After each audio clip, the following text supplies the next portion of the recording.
Hi, this is Alessio. Hope you're well. In this video, we're going to take a look at the chart of the market that knows all, the market that knows everything and what it's potentially telling us now. Plus also, if we're heading towards deflation as opposed to inflation, then how come we're seeing inflation, rising prices, winning right now? What's going on? So let's talk about that in this video.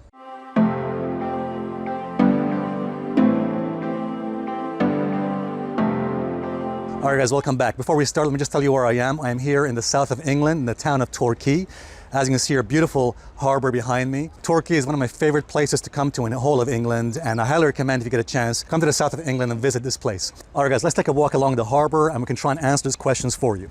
So what happened was, about a few weeks ago, I put out a video, you might have seen this one, where I essentially said that the forces of deflation are likely to win in the very near future. In fact, in a book that was published by Robert Prechter, one of the greatest chart analysts out there, in his book, Conquering the Crash, he argues that in the very near future, we're going to see deflation winning, not inflation, as everybody else seems to think. But after I put out the video, the comments I was getting on social media was actually a lot of angry comments, people saying, hey, Alessio, what are you talking about? You're saying deflation is going to win? It's inflation that's happening right now. Look at fuel prices, look at house prices, look at the stock market, right? So inflation is winning right now, not deflation. So what are you talking about? So I blame myself because I think I did a very bad job of explaining my point in my video. So I'm going to try my best to answer his questions for you because I think it's a good question. It's a reasonable question. You know, if I'm saying in my video that deflation is going to win in the very near future, then how come we're seeing rising prices? How come we're seeing inflation winning right now? It doesn't make a lot of sense, right? So something's wrong here. So take a look at this chart, because this chart you're seeing here holds the clue to everything I'm going to say in this video, to almost everything. So why are we seeing inflation this year in 2021 when, in fact, in my previous video I said, hang on a second, deflation is likely to win out in the very near future? So what happened was, last year in 2020, as I'm sure you know, we had deflation winning, not inflation. Take a look at this chart and you'll see that last year we had the forces of deflation, as you can see here, winning. Now, it's not too difficult to figure out why last year we had deflation, because essentially the economy shut down because of COVID, because of lockdowns and all the shutdowns. Essentially the economy came to a halt. The economy came to a standstill, which is why last year in 2020 we saw the forces of inflation losing and the forces of deflation winning out. As you can see here from this chart, we had a drop in inflation last year in 2020. So what happened afterwards, as I'm sure you probably know, is that when the economy opened up again, when the lockdowns ended, we're seeing businesses opening up, and now the forces of inflation coming back into force. Think of it like this. Last year in 2020, because of COVID and lockdowns, a lid was put on the economy. Think of it like a pot on a stove, okay? You put the lid on it. So essentially we had put a lid on the economy last year, hence the deflation winning last year. But now the economy is slowly opening up, that lid is being slowly removed, and now we're seeing the forces of inflation come back into play, like the steam being released from a pot when you lift the lid, okay? So this is what's happening right now. We're seeing rising prices, we're seeing inflation winning for the moment, for this year and potentially perhaps until next year. So that's why we're seeing rising house prices and stock prices. By the way, about fuel prices, we mentioned last year in April of 2020 that oil prices have bottomed. You may recall in a video I posted last year, I predicted that oil prices would bottom and rise, while most people last year in 2020 were extremely bearish on oil. They were saying, well, how can oil prices go up when the economy is in shutdowns and lockdowns?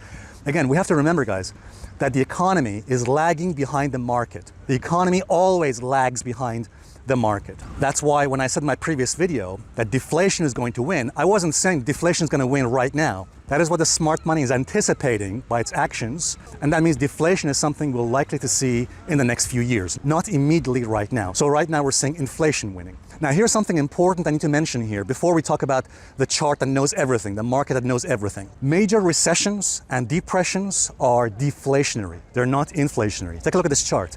You will note that in the last recession that we had, the last major bear market in 2008, notice that year in 2008, we had deflation winning, not inflation. Take a look, you'll see from the chart, we see deflationary forces winning in 2008 as the market crashed, as we had a major recession. The same thing happened in the dot-com bubble. When the dot-com bubble burst in the year 2000, notice from this chart that deflationary forces were winning that year, all the way down to 2001, 2002. And yes, guys, in case you're wondering, the 1929 to 1932 major Great Depression also was deflationary. It was not inflationary. And by the way, guys, don't take my word for it. You will note in Robert Prechter's own book, Conquering the Crash, he also says this. He says that depressions are associated with deflations. So depressions or recessions are deflationary, not inflationary. And that is really important for you to understand, because when the next major bear market crash occurs, when the next major depression occurs in the next few years, that economic depression is likely to be deflationary. And that's why Robert Prechter argues in his book, Conquering the Crash, that when the next major economic depression occurs in the next few years, likely we'll see deflationary forces winning as opposed to inflation, just like previous recessions and depressions. All right, guys, let's talk about now the chart that knows everything, the market that knows all. By the way, before we do that, take a look at this behind me, guys. Beautiful palm trees right here. All right, guys, let's talk now about the market that knows everything, the chart that knows everything. What am I talking about? As I'm sure you know, I'm talking about the bond market, because the bond market knows all. First of all, why do we say the bond market knows everything? Because bonds are traded by the smart money, by the big money. You know, the average player, the average person in the street is not trading bonds. They're trading stocks or Forex or cryptocurrencies. The average person in the street is not trading bonds. Bonds are traded by the big players. So that's why we pay attention to bonds, because we want to know what the smart money is thinking. You know, if the smart money is trading bonds, what are they doing with it? Are they bullish on bonds or are they bearish on bonds? And this is something I mentioned in my previous video. You see, guys, in my previous video I said, look, what's happening right now is really interesting with the bond market. It appears that after the major drop we had in the bond market, it looks as though the bond market is now stabilized and potentially bottomed. In fact, it's possible to argue we might be seeing like a higher low or an uptrend in the bond market, as you can see here from this chart. And in my view, as long as TLT, the 20-year treasuries, the bond market remains above this level, so as long as TLT remains above 137 to 139, I remain bullish on bonds. And it looks as though the bond market is trying to establish an uptrend. So if that's the case, if the bond market is bottomed and is now potentially an uptrend, this means that the smart money is betting on rising bond prices. And if that's the case, rising bond prices is deflationary, not inflationary. Now remember, as I'm sure you know, the economy is always lagging behind the market. So just because we're seeing bond prices are going up, and just because I'm saying that the smart money is likely pricing in deflation in the future, does not mean that's what's happening right now. So yes, right now inflation is winning, as we can see from this chart, but it looks as though, it appears as though that the smart money is betting on future deflationary forces winning. And that is what's important for us to remember. What's happening in the market only takes effect about 6 to 12 months later. We're seeing the bets that are being placed on the bond market for what is likely to happen 6 to 12 months in the future, okay?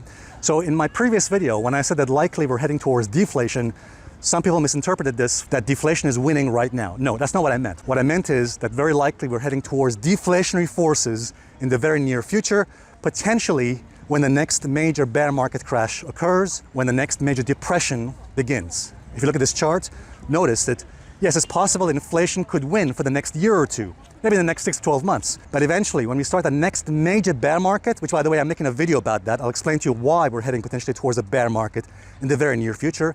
So when that bear market, when that depression starts, then the forces of deflation will win and we'll see inflation drop, as you can see here from this chart. And with the bond market rising, I think that the forces of deflation are likely to win out in the very near future. Thank you very much for watching this video. Look forward to seeing you in the next video update. Cheers, guys. Bye now.